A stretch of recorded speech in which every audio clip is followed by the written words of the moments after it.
Good afternoon, everyone. On this July 22nd of 2021, I'm Mayor Diana Broderson, and welcome to our city. We have a great show lined up for you today, but before we get to that, I have just a couple of announcements. First of all, there's no city council meeting tonight, so that means it's almost Friday Fest, and it's good weather. We've had to cancel the last two, except for we were able to have the 4th of July almost fireworks fest, but this is going to be our first almost Friday Fest of the year, and I think the entire town's planning on being down there. So we're going to have a ton of things going on, great music. I'm going to be driving the golf cart, giving people a ride from the parking lot down to where the event is going to be taking place on the riverfront.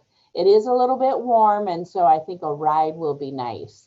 Also, you might want to look for a tent setup called Heart and Soul. You know, we're working on the Grandview Revitalization Project, and they're doing some surveys. The biggest thing we want to get is community input on all the things that we're working on. So this is your opportunity to raise your voice and say, what do you think about Muscatine? So you'll want to make sure that you catch that. And then later in the weekend, actually it starts Friday night and it goes Saturday and Sunday, we are having the hover boats are back. So they're going to have a rally on the riverfront Friday night, Saturday, and Sunday. You can just check them out anytime you get around. But they are doing a special this year that they don't normally do. From 9 to 11 on Saturday morning, they're letting people from the public get back into where they're really at, and the owners and drivers are going to be by their boats, and you can go up and ask questions all about their boat and how it works and everything. So it looks to be a really good event. And we know the Muscatine County Fair is going on also. So a lot to do in Muscatine this year. Don't forget the railroad project we've been working on, which to make sure that people can get over the railroad tracks without having to wait for a long time. Got the meeting with the railroad. We have another follow-up meeting coming up in August. And in the meantime, I'm just asking everybody, if you are stopped longer than 10 minutes, please call that number on the pole. It's different. There's a little code on there for each pole so they know exactly where you're at. So make sure you look at the number on your pole and call there. It is my understanding, I actually talked today to them and found out that they are unhooking farther on down past Fruitland. So I'm hearing things might be better. So let's keep an eye on that and make sure we register any data if we need to.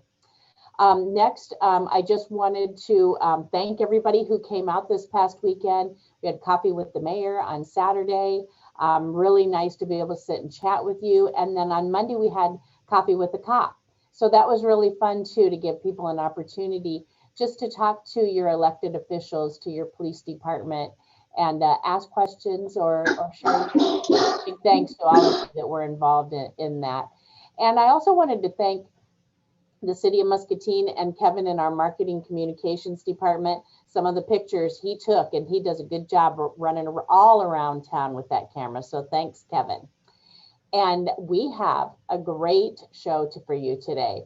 There's a new group that actually is under the heading of the Community Foundation of Greater Muscatine. You know, they have a lot of programs under there with their 501c3. But this new one is called Celebrate Muscatine, and we have a great group that is working on this project to really highlight diversity and racial justice here in our city. So we have three guests with us today. We have Meghan Custis, Daniel Salazar. You might remember Daniel. He has been around and ran for council a few years back. And then we also have Jerry Mungara with us.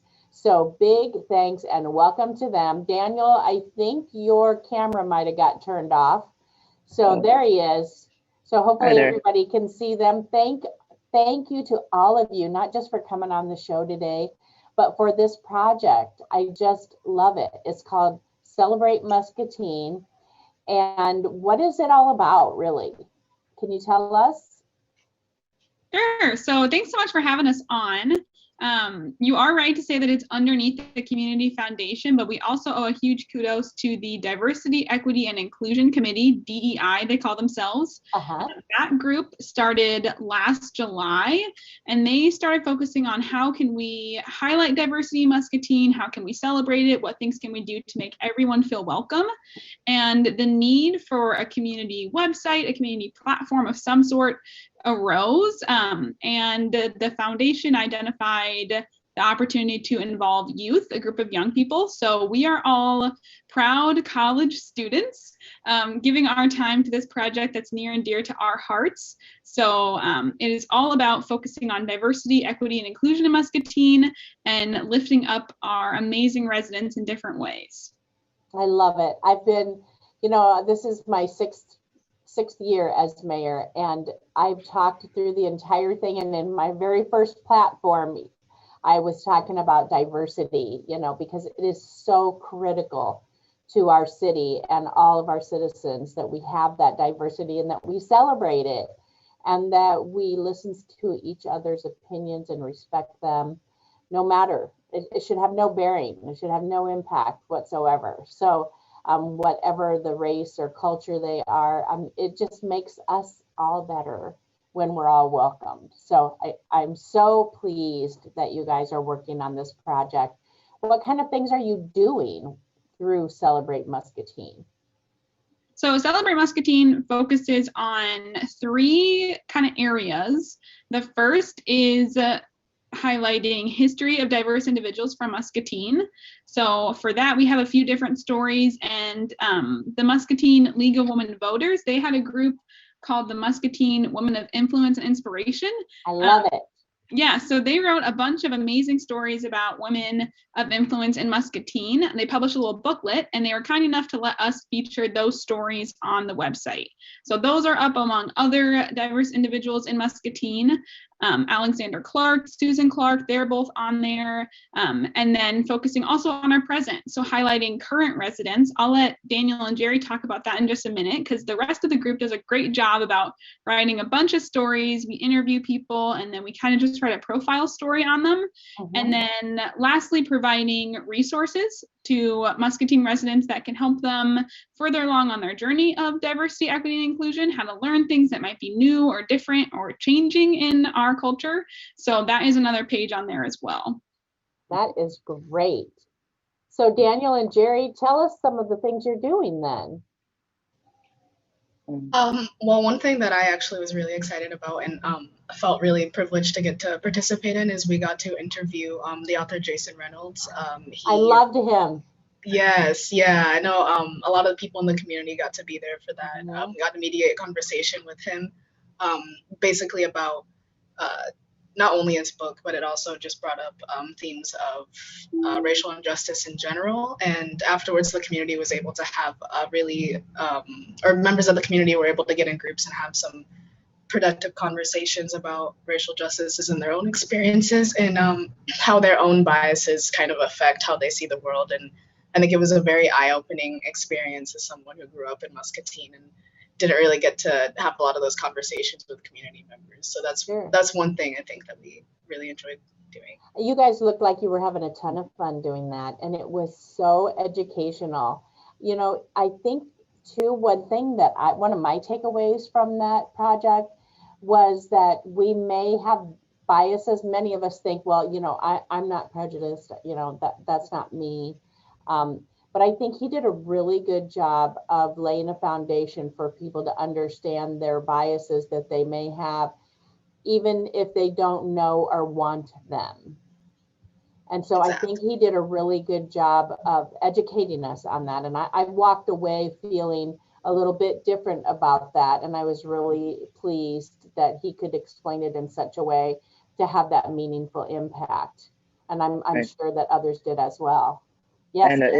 And if I may, just yes. in the title of Celebrate Muscatine, I think that defines what we're trying to do. And that's to celebrate Muscatine and just every part of it. And from what you were saying is the people of Muscatine are great. They're fantastic, but nobody's perfect. We're just trying to do a little bit better than before. For example, Mother might have great grandma might have told you to rub some dirt on it. And now, that's probably not what you should do. So you're trying to learn how to do things a little better. Don't put dirt on it, put a Band-Aid, put some antibiotic.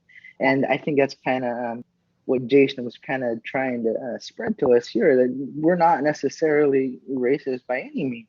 We just, all of us really just, there's always room to learn. There's always room to educate one another and each other about just how to be better people and in turn, be a better community. And I think Muscatine does a good job at really trying to do that and trying to hear people as best they can. And we just got to keep doing that. I think you hit the nail on the head, Daniel. You've got to have the desire to do better. And I think you're right. I think the folks in Muscatine really do want to make changes for the better and celebrate diversity in the entire community. Years back, I know I helped Rosa Mendoza work on at the New Iowans Center. We did an international fair. And we had it at MCC a couple of times, and then we had a great big one on the riverfront.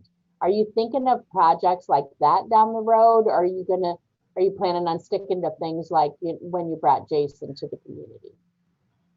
So when we brought Jason to the community, we were lucky enough, like Jerry said, we were very privileged to be able to interview him, but that was a partnership between the Community Foundation of Greater Muscatine, Muscatine Community College, and the Stanley Center for Peace and Security.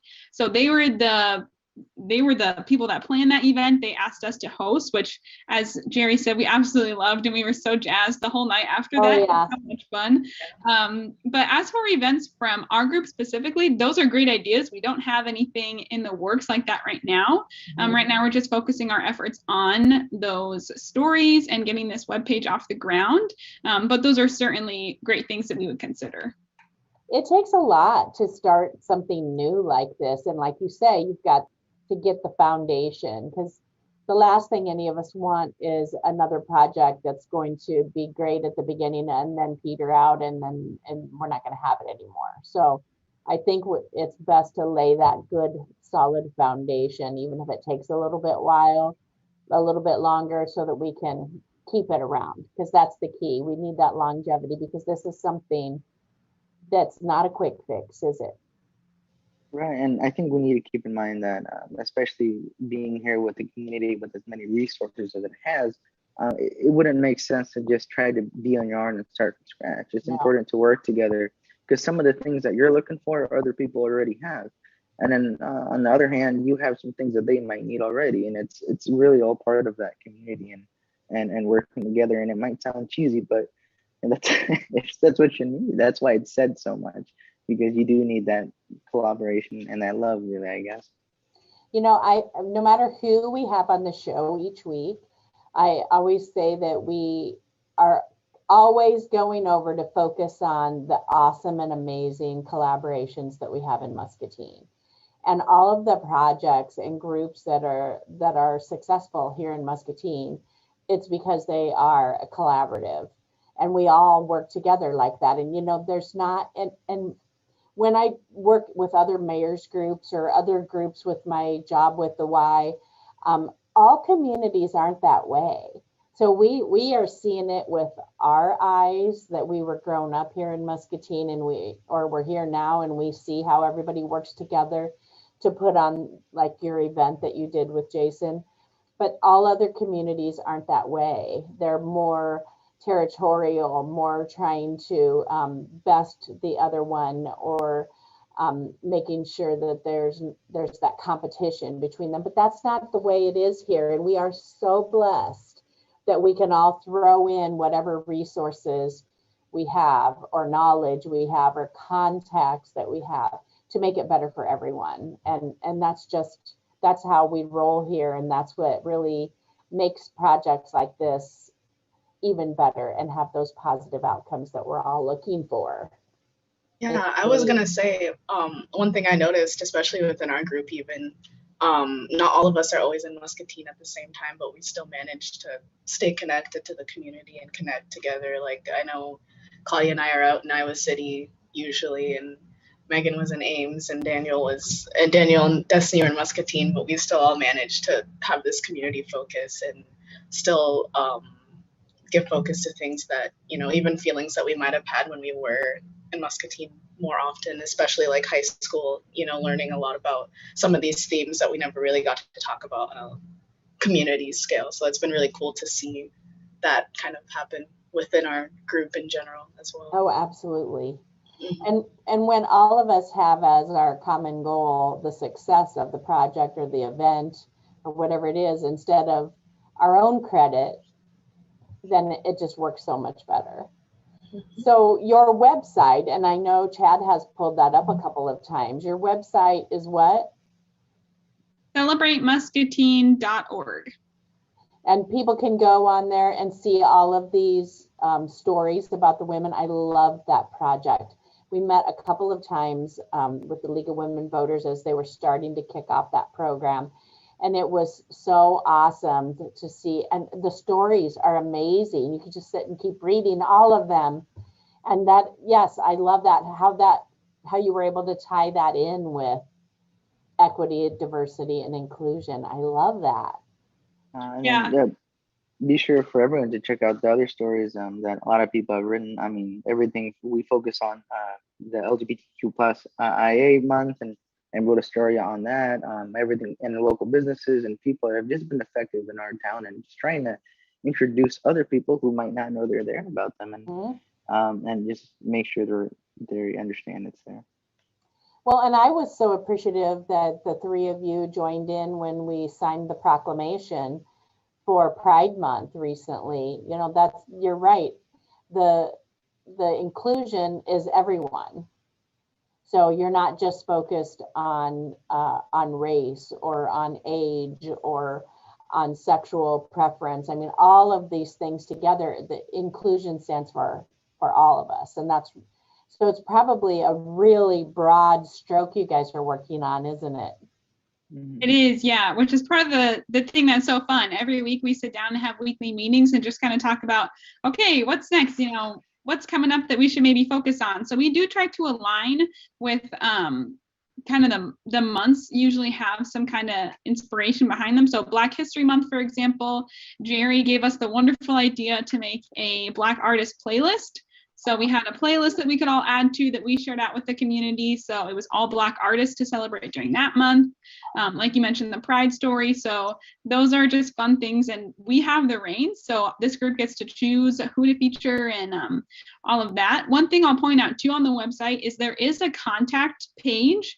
So if you have someone in mind that you think we should feature or a business you think we should feature, please feel free to shoot those our way. We love getting recommendations and we do see them through. So on that page, you can submit recommendations for things we should focus on, and or if you're interested in being a part of our committee, like I said, we're a group of young people. So between like 17 and 25-ish, if you're interested, we are always taking new people. Like you mentioned, collaboration is so important, especially on a project like this, and to keep it running. We always welcome new people to our group. So feel free to reach out there. And we have a couple people not here today too that I want to shout out. So Claudia Artola is a member of our group, as well as Destiny Williams. So they both could not make it today, but we are grateful to have them. And like Jerry said, we all get together every week. It's the highlight of everyone's week, just to talk and enjoy each other's company, but also know that we're doing something to better the community. Thank you so much. I had the pleasure of seeing Claudia at Rotary on Monday. Oh, yeah. Yes, so that was great. And yes, Destiny was involved in the Jason project also. So I got to see her there. That I love this, and I love that it's young people doing it. Years ago, when I first started as mayor, I had a concept that I wanted to start a group called Millennial Muscatine for this very purpose. And I struggled to get it to move forward, but it's exactly what you guys were doing, because I've always believed that the success of Muscatine is going to be based on our young people, because the decisions, and that they have to be involved in the decisions that we're making, because we're either going to make decisions that they're going to leave Muscatine because they don't like them, or they're going to stay because they were a part of them. And so I'm so, I'm not just saying this because you're on my show. I mean, I just love the project. And I love the path that you guys are making, because it's all about our youth and making sure that they're a part of our community, because you are, and you are making sure that everybody's a part of our community. Well, thank you. Yes, that is surely what we are trying to accomplish. So thanks for your kind words there. Well, and I'm so thankful to the Community Foundation for giving you a home and you know, bringing you under their umbrella. They have years, their track record is amazing. And so you've got that great foundation to start. So you meet every week. We try to meet every week. Like I mentioned, we're all college students. So usually Yes. in the school year, there are weeks here and there that not everyone makes it. It just doesn't happen. But yeah, I mean, we do meet pretty consistently every week. We at least try. Not everyone makes it every time. But yep, once a week or every other week, we get together on Zoom. So that's another thing. If you're thinking about applying, it's super easy. You just log on wherever you're at. No commute. Very easy. And I'd say it's a little untraditional in terms of the kind of group we are, because it's not like, okay, we meet this, our deadlines are always this. It's very much, obviously you have to have your own effort to do things, but it's very much, what time do you have? Because we have an understanding that, you know, we are in college, you know, we have different jobs and responsibilities, but we have that same shared passion to try to work together and do something. And I think the fact that we all know that and appreciate that, we work very well just together and getting things out when we know we need to. And it sounds to me like your meetings, you know, for those that might be interested in joining, aren't like real rigid and structured, but are more brainstorming sessions. I mean, the first few minutes, we try to just, hey, how's it going? How's life? You know, what are your highs and lows today? What's going on? You know, and then we get into our business. So, oh, that's great. That's great. So we can go on your website and we can read through the stories. We can participate in the things like, you know, like the Black History Month project that you did, Jerry. And what else can we do? Do you have a Facebook page? We post our updates on the DEI Muscatine Facebook page. So you can like that page on Facebook, and they share things from our group, but also just other interesting diversity articles from across the US, the world. They share a bunch of stuff on there. A group of hardworking people from that committee keeps that updated. And we also have an Instagram, and that's Celebrate Muscatine, just all one word on Instagram. So we post 2 on there so that you know when we post something new on the site. That's great. I think you're hitting the right target, because I think young people tend to have the Instagram more than I don't have an Instagram. So, but you know, all my grandkids do. So yeah, I think Claudia does a great job of making our graphics on there. So she is that's great. That's great. So where are you all in your college path? Will you still be in Muscatine for a while? I know and I'm pretty sure Claudia as well will be staying in Iowa City. I'll let Daniel talk more about that. But I am in Iowa City, and I will be finishing my prerequisites for social work, because I ended up switching my major over. But I'm really excited to get to do that, just because I think, especially with like the work that I've been doing on the committee, I feel like something in my life that I would like to focus more on, and this committee has really helped me get a chance to actually use those skills in the real world, especially again, that Jason Reynolds conversation, and also getting to interview people has been a good way for me to solidify that choice. So actually being on this group helped you with your career goal, to see what you like and, you know, where your passion was. Definitely. I'm very grateful for that aspect. Oh, that's great. Group. Yeah. That is great. Well, so as long as you're in Iowa City, you're going to stay part of the group, right? Definitely going to try to stay connected as long as I can. Oh, good. And then hopefully when I do leave, I will be able to find someone that, you know, will be able to fill that gap, I guess, if you want to call it that. Sure. Yeah. Well, very good. Thank you, Jerry. Daniel, how much longer are you going to be here? I know your family's from here. Yeah, so obviously, you know, family will be here. I'm actually going to be going to Davenport to go to St. Ambrose. The plan is to be a social studies teacher. You know, I just graduated from MCC and got associates, so and took a few classes here, and then they transfer over. So, and you know, like I was telling someone, if I end up being Mr. Salazar teaching a bunch of high schoolers for 30 years, that's fine. But if you know, maybe one day I'll go teach at a college or something too. Well, congratulations on your graduation. Thank you. And Megan, I know you're doing your internship right now through Heart and Soul, so you're going to be at the festival tonight for sure. Yes, I will be at Almost Friday Fest tonight, so definitely come talk to Heart and Soul. But as for how much longer I'll be in Muscatine, I go to Iowa State. I have one more year there. Go Cyclones. Yes. So I will go back there in a few weeks. All right. Well, that's wonderful. I really appreciate all that you have done. I know the other thing that we talk about besides the wonderful collaboration in our community is the volunteers in our community, and how volunteering is really something that is cherished and really engaged in our community. And we couldn't do half of what we do without volunteers. And so all of you with your busy lives in college have still set aside this time each week, if you can, to meet together on behalf of making our community better. And I thank you from the bottom of my heart. Thank you, and thanks for featuring us today. And we'll just show it one more time. If you're interested in joining, please let us know. We always welcome new people. It's kind of a different volunteer opportunity. You know, you're not serving food at an event. You don't have to clean up anything.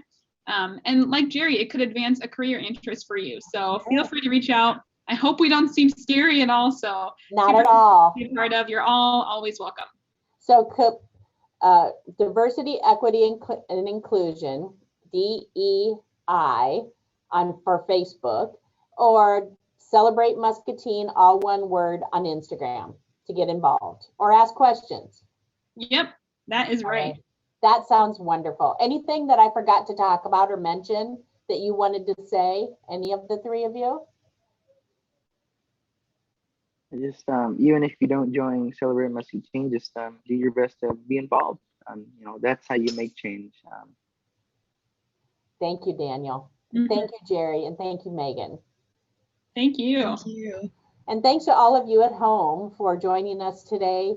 We're so excited to see this wonderful path that Celebrate Muscatine is on to highlight diversity and make sure that we have inclusion right here in our city. Next week on our show, it's the last month or the last show in July.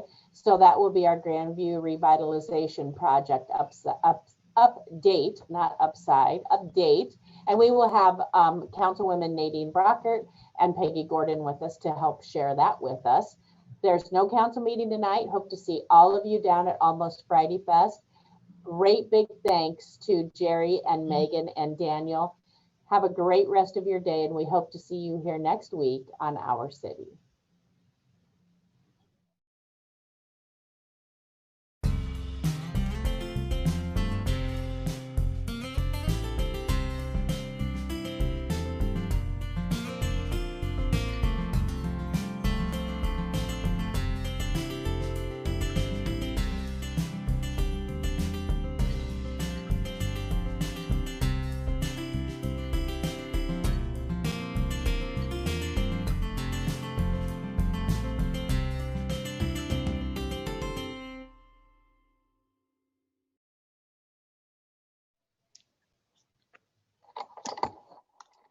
I go okay?